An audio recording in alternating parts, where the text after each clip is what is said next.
क्या दिल्ली में बीजेपी की सरकार के लिए चुनौती बनेंगे ये 5 चुनावी वादे। दिल्ली विधानसभा के चुनाव में 27 साल बाद बीजेपी को जीत हासिल हुई है। पार्टी को 70 में से 48 सीटों पर जीत मिली है।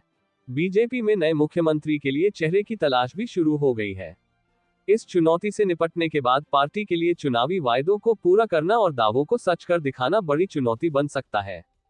आम आदमी पार्टी अब विपक्ष में है और उसकी निगाहें बीजेपी पर होंगी। बीजेपी पिछली सरकार की योजनाओं में क्या बदलाव करती है और अपनी कौन सी योजनाएं लाती है, इस पर भी सबकी निगाहें होंगी। 1. दिल्ली सरकार की आमदनी कम, खर्च ज्यादा। दिल्ली का इस वित्तीय वर्ष का बजट 76,000 करोड़ रुपए है। इसमें सबसे ज्यादा खर्च शिक्षा पर 16,396 करोड़ रुपए निर्धारित है। वहीं आवास और शहरी विकास 9,800 करोड़ रुपए, स्वास्थ्य सेवा पर 8,685 करोड़ और परिवहन पर 7,470 करोड़ रुपए निर्धारित है। जल आपूर्ति और स्वच्छता 7,195 करोड़ रुपए और सामाजिक सुरक्षा कल्याण 6,694 करोड़ रुपए का खर्च प्रमुख है। कर, केंद्रीय सहायता और गैर कर स्रोतों से आय की बात करें तो 2024-25 के समापन तक 64,142 करोड़ से 62,415 करोड़ रुपए अनुमानित की गई थी। ऐसे में बीजेपी के सामने अपने वायदों को पूरा करने के लिए आय बढ़ाना कठिन होगा। राजनीतिक विश्लेषक और पत्रकार शरद गुप्ता कहते हैं, दिल्ली में राजस्व का कोई बड़ा स्रोत नहीं है।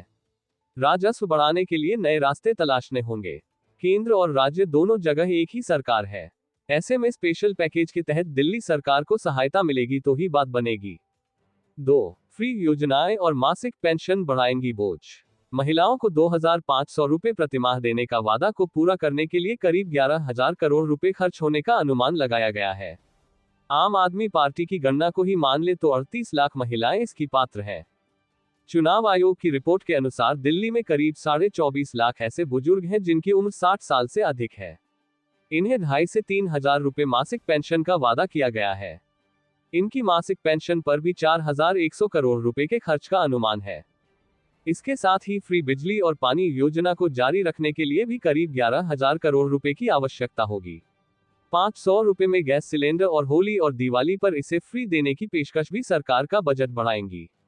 ऑटो, टैक्सी और ई रिक्शा चालकों सहित गिग वर्कर्स को 10 लाख रुपए का जीवन बीमा और 5 लाख का स्वास्थ्य बीमा भी बजट पर बोझ बनेगा। झुग्गियों की अटल कैंटीन में 5 रुपए में भोजन दिया जाएगा। वरिष्ठ पत्रकार प्रमोद जोशी कहते हैं, वित्तीय बोझ तो है लेकिन केंद्र शासित प्रदेश होने कारण केंद्र सरकार की जिम्मेदारी बढ़ जाती है।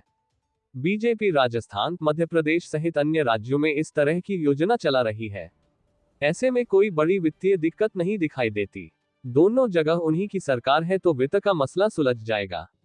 आम आदमी पार्टी ने फ्री बिजली का दायरा भी घटाया है तो उतनी समस्या नहीं है। 3. केजी से पीजी तक फ्री शिक्षा। आम आदमी पार्टी ने अपने कार्यकाल के दौरान शिक्षा को लेकर सबसे ज्यादा काम करने का दावा किया। बजट में भी इसकी झलक देखने को मिलती है। बीजेपी ने अपने चुनावी दावे में कहा है केजी से पीजी तक फ्री शिक्षा दी जाएगी। ऐसे में इस योजना पर बीजेपी कैसे सबको लाभ पहुंचाती है, ये देखना दिलचस्प होगा। बीजेपी ने 2026 तक 3 नए कॉलेज और प्रतियोगी परीक्षा में भाग लेने वाले छात्रों को 15,000 रुपए की सहायता देने का भी वादा किया है। इसके साथ ही अनुसूचित जाति और जनजाति के तकनीकी शिक्षा प्राप्त करने वाले छात्रों को 1,000 प्रतिमाह देने का वायदा किया है। वरिष्ठ पत्रकार शरद गुप्ता शिक्षा खर्च को लेकर कहते हैं, आम आदमी पार्टी ने निजी स्कूलों की फीस नहीं बढ़ने दी। ये दिल्ली में बड़ी बात है। वहीं सरकारी स्कूलों को निजी स्कूलों के स्तर पर ला दिया। ऐसे में बीजेपी शिक्षा व्यवस्था में क्या परिवर्तन लाएगी, ये देखना होगा। 4. जल, जमीन और हवा की सफाई। भारतीय जनता पार्टी ने 3 साल में यमुना को साफ करने और रिवर फ्रंट बनाने का भी वादा किया है। पिछले कुछ वर्षों में 8,000 करोड़ रुपए यमुना की सफाई पर खर्च हो चुके हैं। इसके अलावा 3 साल में लैंडफिल को साफ करने का भी वादा किया गया है। इसके अलावा दिल्ली की हवा को साफ करने के लिए भी कदम उठाए जाएंगे। वरिष्ठ पत्रकार प्रमोद जोशी कहते हैं, बीजेपी सरकार की असल चुनौती यह है कि इस समस्या को निपटाने के लिए कितनी जल्दी आधारभूत ढांचा खड़ा कर पाते हैं। आम आदमी पार्टी ने इसके लिए आधारभूत ढांचा नहीं बनाया। पानी, हवा और शोर प्रदूषण को कम करने के लिए इन्हें एक बेहतर योजना बनानी होगी। गंगा की तरह यमुना की सफाई पर ध्यान देना होगा। 5. परिवहन और स्वास्थ्य। दिल्ली में करीब 13,000 ई बस का संचालन करने का वादा बीजेपी ने किया है। इसके लिए 20,000 करोड़ रुपए की आवश्यकता होगी। दिल्ली के आसपास 65,000 करोड़ रुपए के हाईवे भी तैयार होंगे। मेट्रो विस्तार पर भी 2,700 करोड़ रुपए की जरूरत है। दिल्ली सरकार ने सड़कों के विकास पर व्यय पिछले बजट के मुकाबले घटा दिया है। वित्त वर्ष 2023-24 में 3,126 करोड़ रुपए खर्च करने का प्रस्ताव था, उसे 2024-25 में घटाकर 1,768 करोड़ रुपए कर दिया गया। इसके साथ ही बीजेपी अपनी स्वास्थ्य क्षेत्र की पसंदीदा योजना पीएम आयुष्मान भारत योजना को भी दिल्ली में लॉन्च करेगी। इसके तहत 5 लाख रुपए तक का इलाज फ्री दिया जाएगा। इसमें 70 साल तक के बुजुर्गों का इलाज होगा। इसके साथ ही गर्भवती महिलाओं को 21,000 रुपए की वित्तीय सहायता के साथ 6 न्यूट्रिशन किट भी दी जाएगी। दिल्ली के अस्पतालों को और भी बेहतर बनाने के लिए 10,200 करोड़ की जरूरत है। वरिष्ठ पत्रकार शरद गुप्ता कहते हैं, दिल्ली की यातायात व्यवस्था एक बड़ी चुनौती है। 30 मिनट के सफर वाले रास्तों में 1.5 से 2 घंटे लग रहे हैं।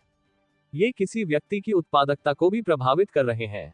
ऐसे में एक अच्छी आधारभूत संरचना को तैयार करना एक बड़ी चुनौती होने जा रही है। हालांकि अब दोनों जगह एक ही सरकार है, ऐसे में विभिन्न मंत्रालयों से दिल्ली को तमाम योजनाओं के लिए पैसा मिलेगा, जिससे दिल्ली सरकार को थोड़ी राहत रहेगी। उद्धरण ब्रेकिंग न्यूज सबसे पहले देखने के लिए सब्सक्राइब करें।